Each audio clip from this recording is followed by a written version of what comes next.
God's night कितने powerful है और उनके पास क्या एबिलिटीज है। आज हम इस वीडियो में मांगा चैप्टर 1143 का रिव्यू करेंगे जिसमें इन सभी सवालों के जवाब छुपे हैं। वैसे जब भी कोई न्यू कैरेक्टर स्टोरी में इंट्रोड्यूस होता है तो तुम्हारे दिमाग में भी एक क्वेश्चन आता होगा कि ये बंदा या बंदी कितना स्ट्रांग है और क्या ये मेरे फेवरेट कैरेक्टर को हरा पाएगा, स्पेशली वन पीस के केस में जहां पर पावर बहुत माइनर से चेंज की वजह से अलग लॉजिक बनाने लगती है बट काफी डिटेल्ड होते हैं और इन गॉड्स नाइट की पावर भी उसी तरह की है। तो बिना समय को बर्बाद करें हम बढ़ते हैं चैप्टर की तरफ। चैप्टर का कवर पेज एक रीडर की रिक्वेस्ट पर है जहां पर स्ट्रॉ हैट फ्लाइंग फिश के ऊपर राइड कर रहे हैं, बस जिनबे को छोड़कर, क्योंकि मछली पानी में अच्छी लगती है।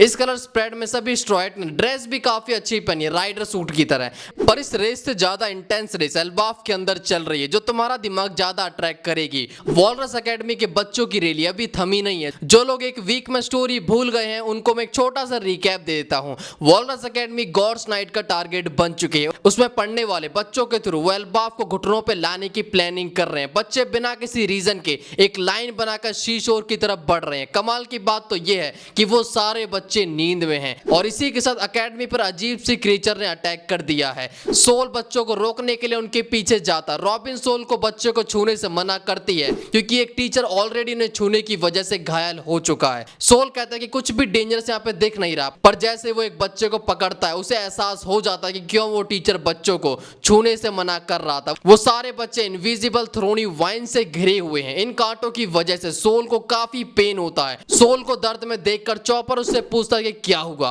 आगे हम देखते हैं एनजे सभी को डेंडेन मूशी में बताती है कि सभी बच्चे गहरी नींद में सो गए हैं और 9 बच्चे स्लीप वॉकिंग करके यहाँ से निकल गए हैं। वहीं पे वेस्टर्न विलेज में सारी बात को सुनकर जाइंट परेशान हो जाते हैं कि बच्चों को क्या हो गया है, ये सब कर कौन रहा है। इन सब में से कई सारे जाइंट के बच्चे भी एकेडमी में पढ़ते हैं, एक तरफ बच्चों की परेशानी और दूसरी तरफ उन मॉन्स्टर्स की। और इसके बाद टेलेडिक्शन स्नेल अनाउंस करता है कि बच्चे 8th ब्रांच की तरफ बढ़ रहे हैं। जारूल काफी ड्रंक होने के बाद भी रोते हुए कहता है कि मेरी ग्रेट ग्रेट ग्रैंड चाइल्ड यहाँ पे पढ़ती है। इस बात को सुन के नामी चिल्लाती कि ग्रेट ग्रेट ग्रैंड चाइल्ड, तुम यहाँ पर ज्यादा ही नशे में हो गए हो, ऐसे टाइम पर भी तुम बोरा गए हो। और इस सेम टाइम में एल्बाफ में आग बढ़ती जा रही है। उस आग को रोकने के लिए फायर फाइटर निकल चुके हैं, पर बच्चों की इमेजिनेशन से जो मॉन्स्टर रियलिटी में आए हैं उन्होंने जम के उत्पात मचा रखा है। ऐसी क्रिएचर को रियल लाइफ में देखकर हर एक बंदा शॉक में, क्योंकि एक जाइंट स्केलेटन ब्रिगेड को डिस्ट्रॉय कर देता है। इस सब के बाद हम फॉरेस्ट का सीन देखते हैं जो गॉड्स नाइट यहाँ पर बैठ के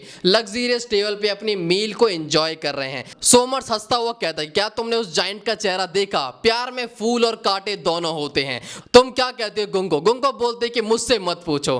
इस बात को सुनकर सोमर्स गुंगो से कहता है क्या बोरिंग लड़की है, लव इज अ पैशन और यही पैशन तुम्हें उन कांटों को गले लगाने को कहता है। जितना ज्यादा तुम प्यार करोगे उतना ज्यादा तुम्हें दर्द फील होगा। अभी तो खेल यहाँ पर शुरू हुआ है, मजे तो अभी बढ़ेंगे जब बच्चों के चाहने वाले उनके सामने आएंगे। अगर किसी ने उन बच्चों को रोकने या फिर हक करने की कोशिश की तो ये सारे कांटे उन्हें टुकड़ी में बांट देंगे। जब उन बच्चों को पता चलेगा कि वो लोग उनके आगे मर गए कितना मजा आएगा। और यहाँ पर रिवील होता है कि सोमर्स के पास एक डेविल फ्रूट है, thorn fruit meaning thorny flower, कांटे वाला फूल। वैसे ये पावर काफी अजीब सी लग रही है बट इसके यूजेस काफी डेंजरस हैं। सोमर्स गुंको से कहता है कि ये होगी डेथ बाय लव। मैंने सही कहा ना। अब गुंको काफी इरिटेट हो चुकी है और वो अपनी पावर से सोमर्स को उल्टा करके नीचे गिरा देती है।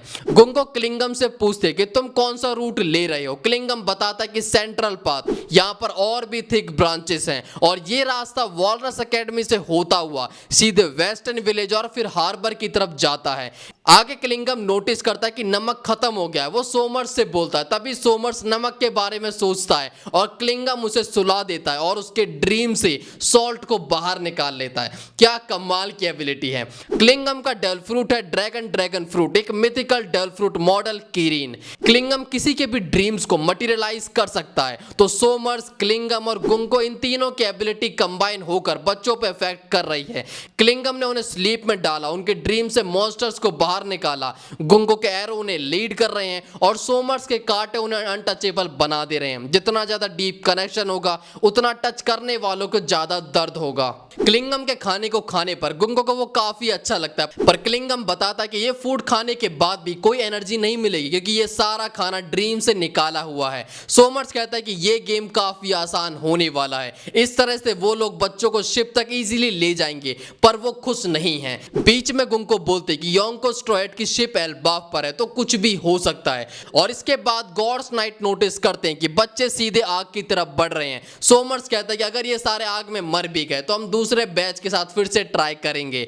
इसके आगे हम अंडरवर्ल्ड को देखते हैं जहां पर लोकी सभी को मारने की धमकी दे रहा है। लोकी अजरुद्दीन से कहता है आगे बढ़ो, देखते हैं तुम क्या कर सकते हो, तुम में से कोई भी रैग्नीर तक को उठा नहीं सकता है। गढ़ लोकी से बोलते कि हम किसी और को विक्टिम नहीं बनने देंगे। लोकी हंसते हुए कहता है कि फ्लेम्स फैल चुकी हैं, अब तुम्हें चूज करना है, अपने वेपन्स को डाल दो और मुझे जाने दो, या फिर हर एक बंदे को मेरे हाथों से खत्म होते हुए देखो। सांजी बोलता है कि इस जायंट को दिक्कत क्या है। लूफी कहता है कि वो इंजर्ड है, अगर हमने उसकी हेल्प नहीं करी तो वो मर जाएगा। लोकी की बातें सुनकर लूफी आगे बढ़ता है और कहता है कि मैंने प्रॉमिस किया था कि अगर तुमने कुछ भी उल्टा सीधा किया तो मैं तुम्हें रोकूंगा। अजरुद्दीन उसे रोकते हुए कहता है अगर तुम पास गए तो वो तुम्हारे ऊपर थंडर से अटैक करेगा। लूफी एक न्यू टेक्निक यूज करता है, आर्म बलून। ये पंच रेड हॉक जितना पावरफुल तो नहीं है, बट इसके लगने के बाद लोकी जमीन पे गिर जाता है और बेहोश हो जाता है। लोकी की हालत देखकर जोरो कहता है कि लोकी ऑलमोस्ट मरने की हालत में था। ऐसी कंडीशन में उसके लिए खड़ा होना भी एक टास्क था। शायद वो यहां से बस निकलना चाहता था और किसी सही जगह जाके बेहोश होने की प्लानिंग में था। और अब ये तुम्हारे ऊपर है, तुम उसे मरने दोगे या फिर बचाओगे। लूफी चिल्लाता है कि मुझे इसे काम था, पर ये खून में लथपथ है। रोड बोलता है किसी ने इसे मारने की कोशिश की है, मुझे ऐसा लगता है। पर लूफी अजरुद्दीन से हेल्प मांगता है क्योंकि वो नहीं चाहता कि लोकी यहाँ पे मरे।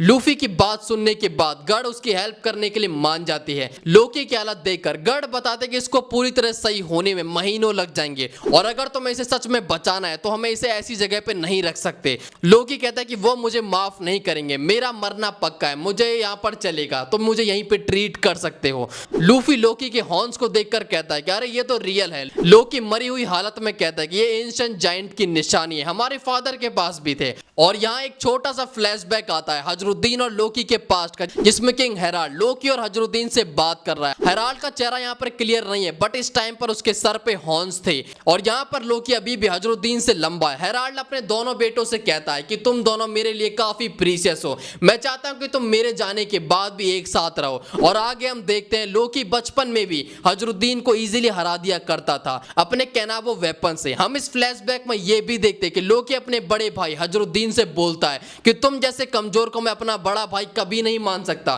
तुम तो एक रियल जायंट ब्लड लाइन से भी नहीं हो, तुम बस एक बास्टर्ड हो। हर बंदा जानता है कि तू बस अपनी मॉम का गंदा खून इनहेरिट करता है। और अब प्रेजेंट में अजरुद्दीन अपनी इन बातों को सोचकर अपनी एक्स को आगे लेके बढ़ता है और लोकी को मारने के लिए, बट उसे गॉड और स्टैंसन रोक लेते हैं।